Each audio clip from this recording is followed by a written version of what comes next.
हाँ जी सर, यहाँ पर जो सवाल है ना इसमें बेसिकली तो हमें ये निकालना है कि square root of the two, मतलब हमें ये निकालना है कि square root basically of the two तो कंसेक्यूटिव नेचुरल नंबर्स तो greater than k square differs by. सवाल क्या है कि square root of the two consecutive natural numbers तो ग्रेटर देन के स्क्वायर का डिफर बाय। अगेन मैं पढ़ता हूँ कि square root of the two consecutive natural numbers तो ग्रेटर देन के स्क्वायर तो डिफर्स बाय। तो fx equal to root x को हमने मान लिया है, एक फंक्शन मान लिया है, राइट। हम लोगों ने एक फंक्शन मान लिया है fx is equal to root x को, राइट। तो f डैश x बराबर हमारे पास क्या आ गया है 1/1/2 रूट एक्स आ गया, right. Is it two sir. और अब हम लोगों ने लगा दिया है बेसिकली क्या लगा दिया है, एलएमबीटी लगा दिया है। तो क्या आया है रूट n प्लस 1 माइनस आ गया है अपने पास, तो क्या आया है तो रूट n, राइट। राइट तो इजी है क्या, हमारे पास आया है तो root n plus 1 minus root n और बाई 1 इज इक्वल टू आया है 1/2 root c for some c belongs to n to n plus 1।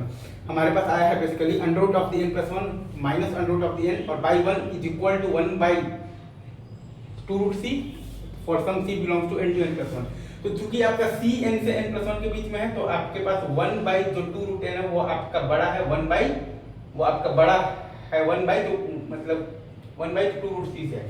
क्योंकि हमारा जो c है वो n और n प्लस 1 के बीच में है तो 1/2 रूट n जो है वो आपका बड़ा है 1/2 रूट c से।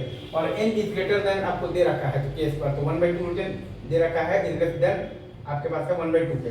और आपके पास c आपके पास n और n प्लस 1 के बीच में है तो 1/2 रूट n आपका बेसिकली क्या है तो बड़ा है 1/2 रूट c से। और n इज ग्रेटर देन है आपके पास तो के स्क्वायर तो 1/2 रूट n जो है वो आपका छोटा है 1/2 किससे छोटा है 2 के से। तो 1/2 रूट n ही छोटा है 1/2 के से तो 1/2 रूट c तो ऑटोमेटिकली छोटा होगा 1/2 के से, क्योंकि 1/2 रूट c तो छोटा है 1/2 रूट n से भी। तो ये रिजल्ट है। तो यहाँ से आप मतलब कि अपने पास ये आ गया है कि under root of n plus 1 और minus under root of n जो है वो अपने पास छोटा है इज लेस देन 1/2 के। अगेन इजी है लेकिन एलएमबीटी का बहुत अच्छा सवाल है, आना चाहिए आपको। बस यही sir, thank you very much, love.